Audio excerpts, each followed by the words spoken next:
তো বন্ধুরা, তোমরা দেখতে পাচ্ছ আজকে আমি একটু মাঠের দিকে এসেছি, কারণ আমাদের এখনও ধান ওঠেনি, ধান কাটতে লাগা হয়নি, কারণ বৃষ্টির জন্য ধানটা পিছিয়ে গিয়েছে ধান তোলা। তো আমাদের গ্রামের বেশ কিছু লোক যারা হাতে কেটেছে তাদের ধান দেখতে পাচ্ছেন মাঠের মধ্যে জড়ো করা রয়েছে।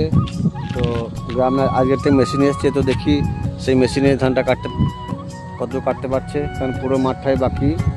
হ্যাঁ, পুরো জমি ধান এখন আমাদের কাটা হয়নি। তো এসেছি একটা মেশিন, দেখা যাক কি বলে।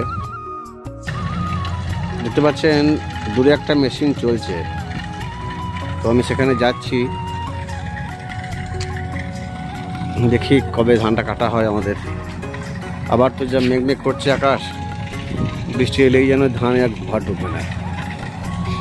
আর একবার যদি কোনো রকম বৃষ্টি চলে আসে তাহলে ধান আমাদের আর এবছর বাড়ি ঢুকবে না, এবছর না খেতে পেয়ে মরে যেতে হবে। কী করবো, আমরা তো চাষের উপর নির্ভরশীল। দেখতে পাচ্ছেন একটা মেশিন এখানে চলছে, তো আমি এদিকে এসেছি, কাছে প্রচণ্ড ধুলো, তাই আমি যেতে পারছি না। এই দেখুন, এখন ধান কাটা হচ্ছে। দেখতে পাচ্ছেন এখানে ধান কাটা হচ্ছে মেশিনে।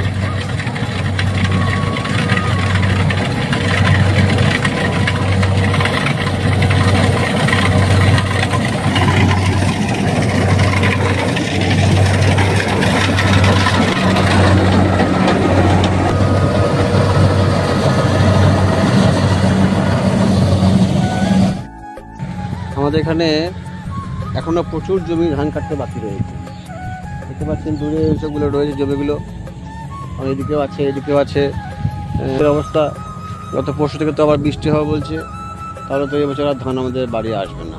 তো যাই হোক, তোমরা দেখতে থাকো। দেখতে পাচ্ছেন একটা চাষি এখানে আসছে, এখন ধান কাটা হয়নি। তো এখানে শুনে নেবো এবছর মাঠের কী অবস্থা, ধান শেষ পর্যন্ত বাড়ি আসবে কিনা। এখন খারাপ, মেঘের অবস্থা খারাপ, আর শেষ পর্যন্ত ধান আসবে না। তো আমাদের এইসব গ্রামগুলো সব কৃষির উপর নির্ভরশীল। তো দেখতে পাচ্ছেন অনেক ধান এখনও মাঠে পড়ে রয়েছে। তো মেঘের দেখতে পাচ্ছেন খুব অবস্থা খারাপ, একবার তো বৃষ্টিতে অনেক ধান নষ্ট হয়ে গেছে, এরপরে বৃষ্টি হলে আর ধান আসবে না। তো দেখা যাক, মাঠের মধ্যে রয়েছি আমি।